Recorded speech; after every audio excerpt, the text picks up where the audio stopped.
Welcome back, Dink, Taylor, Fleet Feet, Huntsville. Got a special guest today. As always, I like to have people come in here and talk about running and their life experiences and how they got started running. And I've got Andy Evans here today. And Andy, I've been wondering, I know you shop in the store, I know I've been seeing you at races for a while, but how did we meet? I think we actually met in the neighborhood.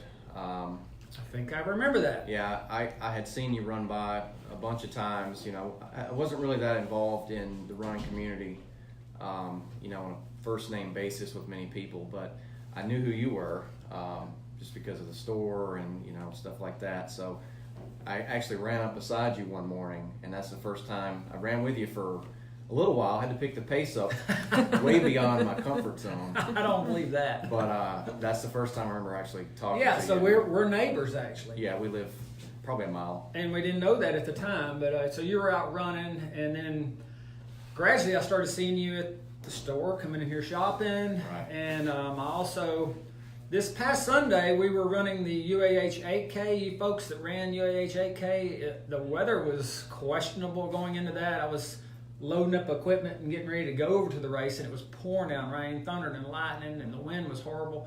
And luckily it kind of died down by the time we got to the race. I was like, nobody's going to show up for this race today because it's horrible. But it wasn't that bad. It was a little windy, a little cold. And Andy and I ran fairly close together during the race. Yeah. We were out there trying to push through the wind and the cold, and we made it through, but we decided to do a little couple-mile cool down, and we started talking, and that's where I learned a little bit more about Andy, and what got you started running. I think that's one of the things I asked you about. Yeah, I mean, You told me you were a baseball player in high school, so, yeah, so you hated running. Basically, that was a punishment. Hated running, and running was how fast can you get from first to second to steal the base, and so went to college at UAH on a baseball scholarship to do the same thing. And the only experience I ever had with distance running was every September when we showed back up for practice, the coach had you have to run a 6-minute mile requirement, and he did that to keep people from drinking and carry on all summer and showing up way out of shape. But I didn't train for that, and I just remember it being Suffer fest. It was a suffer fest, but I got it done, and that was the extent of distance running. It's just you don't do that, and people that do it, what are they thinking, right? What are they thinking? I know. But I guess distance running, my wife was the reason that I started running. She got into this women's half marathon series, and so I'd go, and watch her.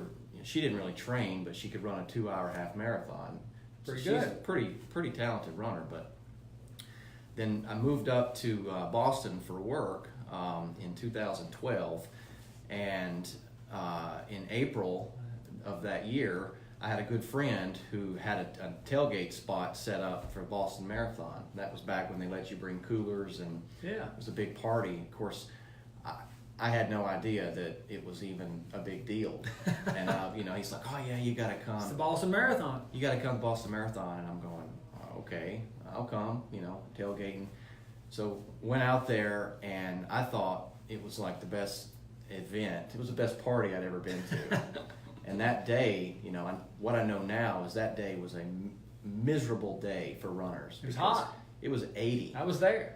80 degrees. And I remember, like, the first time I took note of marathon runners was the guy comes across, we were at mile 22, pretty close to Boston, and Wesley Career was the guy that won it. But he comes across, and I looked at the truck that has the clock. Yep. And I looked at him kind of just gracefully jog cruising by. And I get I did the mental math, and I looked at my buddy Nando, and I said, he's like at a 5-minute mile. And it blew my mind, because I'd never just taken note of distance running. And you knew what it was like to run that 6-minute mile. I did, and so I did that in my head. I said, this guy is at 21 mile in 80-degree weather. He looks like he's not even trying. Yeah, that was a tough day. I remember that day for us mortal folks. I remember that was like, up to that point, that was my slowest marathon of my life. Huh. but it was, like you said, it was 80 degrees, and I think it was about 80 when we started. Yeah. And the sun was shining down. There was no shade, and that course doesn't have much shade. It's a tough day. So that motivated you to start running, I'm guessing. I felt some, wow factor from that, and I had my wife running, and I said, I'm gonna try this. I'm gonna try Cool. it. I didn't think I wanted to run the Boston Marathon, but I thought I'm gonna start trying a distance run. So Very good. Well, one thing we talked about when we were running on Sunday in our cool down was we pointed out a brown building, and you said I spent a lot of time in that engineering building right there. Yeah. And it was a lot of hard work. A lot of work. And it took a lot of time, a lot of patience. Am I correct? Oh yeah. And when we were talking about that, I was associating that with running. What does running take? A lot of hard work. Right. A lot of patience. Running to me is it's there's a lot of life lessons in running that you can apply. You had to work hard and stay focused to get through engineering school, and it's the same way training for your first half marathon or whatever. You got to have a program. You got to spend a lot of time training and focus and get through it. What's your opinion on that? I can tell you that from experience that in the first 3 years of distance running, I did none of those things. And my first marathon was 4 hours and 53 minutes. Ooh, but you made it. Oh, I made it. You struggled. I did a few long runs and maybe a Tuesday or Thursday run, probably averaging 20 miles a week. So it was hard. Yeah. I said, okay, this is going to take commitment, discipline. It's going to take daily, maybe I should look at a training plan. So, but you're running really well now, because I noticed you ran that 8K in like 33 minutes, probably around 6:40 a mile. Right.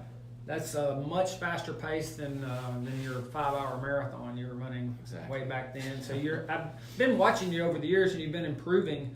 And you said you regularly watch our Tuesday little live show here. I do. And, I like it. I mean, it's off cuff. I've never had a coach or really, been involved in any formal training group of any kind. So I feel sometimes kind of overwhelmed with information. So this is kind of a quick just a little. So, and that was my original thinking when this whole started, was a running tip once a week. Right. That's how this kind of started. And my tip for the day is you can't get results without hard work and a lot of time. A lot of people want to be in shape instantly. Yeah. They want to train 6 weeks for a marathon, not 6 months. Or not even train at all. And then they get hurt. Races, and they get injured. And but it's all good. It looks like you're doing pretty good. Now you're a regular here in the store now. Yeah. And I feel like I've got to know Andy pretty well just from his shopping and his running, and you motivate me when I see you getting excited. Remember when I talked about the Adidas stick one time in here? Oh yeah. And then you showed up the next day and said, "I need one of those sticks." What shoe do you wear? What's your favorite running shoe? I wear the Gel Nimbus because I know there's better shoes, and I've read about it, but I missed 6 months of running with plantar fasciitis because I didn't pay any attention to the shoe I wore. Just wearing whatever. I wore whatever, and so those are soft, and they're a little heavy, but they're very soft. And since I've been running in those, I haven't. Did you run in those Sunday? I did. So, yeah. So he's training in the Nimbus, which is, like you said, it's a little heavier, high cushion shoe. One thing he could do is on race day, you could have a race day shoe that's a little lighter. I always recommend that you train heavy, race light. I don't know if you noticed, I was wearing that New Balance, the new Zonte. It's I don't know if what's it says. It's got a special name. It's like the Zonte Premier. It's something special. But I only wear that shoe on race day. It's a lot lighter, and I don't feel like you're risking injury as much if you only wear it when you race. And you've had plantar fasciitis. I had plantar fasciitis in 1998. That was horrible. That was horrible. But I've never had the plantar fasciitis come back. But like I said, I make sure I'm always in good shoes. I always wear my Superfeet insoles. I'm rolling with the Adidas stick. A lot of maintenance. It's I like to associate your running gear with your car.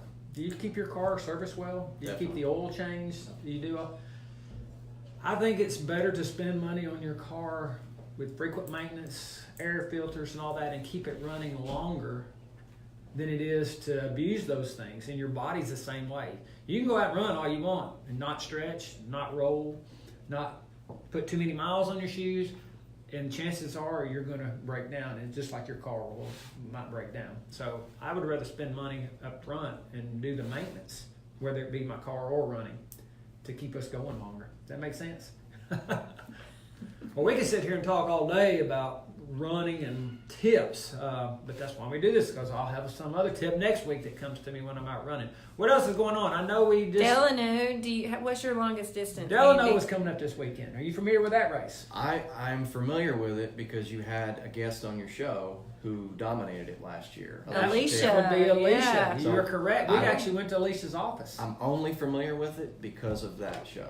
So Alicia is pregnant right now, and she's still running. I noticed on Garmin Connect or Strava that she's still logging miles, and I always kid her about her weight because she's pregnant and all that, and she knows I'm just teasing. But she was the master of that race last year. Oh, yeah. She didn't just run well. She was first overall, female and overall, period, correct? Right. With 78 miles in 12 hours, which is, I don't know if I could ever do that. That's pretty stout. Yeah. But yeah, so she won't. I don't think she'll be participating this year. She's pretty far along in her pregnancy, so I would say negative. But I bet she'll be back next year. Oh yeah. I don't know who all's doing Delano this year. The weather looks halfway. Are you doing it? I'm not. I've never gone more than You just know about it. 26.2, yeah. For people like yourself that's never gone on more than 26.2, Delano's a good opportunity because you can go over and walk further than that in 12 hours. Yeah. You really could. But it's just a pleasant day. I've been to it several times. It's a 1 mile loop, unpaved. They got a nice little aid station set up. And they order Domino's, and it's a stroll in the park. It's a long stroll. But Delano is coming up this weekend. What else do we have? That's it for this weekend. That's all? Yeah. I will not be at Delano. I'm going to be here at Fleet Feet. Our Saturdays have been super busy lately, so I plan to be here working on the floor. Be coming in on Saturdays to get fit for shoes or whatever. Just expect a lot of folks in here. It's just Saturday's a busy day for us. Well, today is Mardi Gras. Mardi Gras. We don't have a fun run tonight, but we do next week. We have the Pi Day run on 3/14. 3/14 Pi Day. And then Sunday afternoon on the 17th is St. Patrick's Day, and that run is at 4. 4 o'clock. I hear there we might got be some extra green daylight. beer. You folks know you got to spring forward this weekend on your clocks, which I'm not disappointed with that because extra daylight just gives me a little more energy. Yeah, puts me back in the dark. Puts you back in the dark in the mornings, Yes. correct? And like for our fun runs and thing, all our fun runs in the evenings are in the dark right now, so it'll bring the daylight back to the fun runs and all that good stuff. Well, that's all I got this week. You got anything else, Andy? I don't. Appreciate you coming on here. Appreciate you having me. And Andy, what do I say every week? Keep moving. Got to keep moving. We'll see y'all next week.